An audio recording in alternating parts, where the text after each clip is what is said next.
आरोप आहे या ठिकाणी पैसे वाटण्यासाठी पब्लिक गोळा केली होती, नेमकी खरी सत्यता काय? तुम्ही गेटवरून जाताना सगळ्यांना चेक करा, हे हॉटेल सगळं चेक करा, कुठल्याही यंत्रणा लावा, हॉटेल सगळी चेक करा आणि कुठेही कोणाच्या खिशात जर पैसे आढळले तर आम्ही निवडणुकीत माघार घेईन. एकही पैसा कोणी वाटला नाही.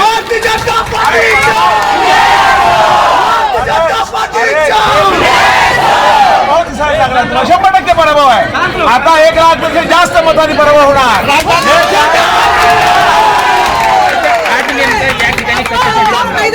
आज कार्यकर्ते, प्रमुख कार्यकर्ते काही इथे हे असं बूथ प्रमुखाच्या फाईलवर मार्गदर्शन कसं करायचं, बूथ प्रमुखांनी दूरदर्शन करायचं असेल अड्डा कार्यकर्ते, पण दावडेसाहेब आल्यामुळे इथले कार्यकर्ते थोडे भेटायला आले त्यांना. हा पैसे असे कुठे हॉलमध्ये पैसे वाटतात? काल आचारसंहिता संपलेली आहे, बाहेरच्या माणसाला इकडे एंट्री बंद आहे, तर भेटायला आले सगळे मतदारसंघाचे लोक आहेत.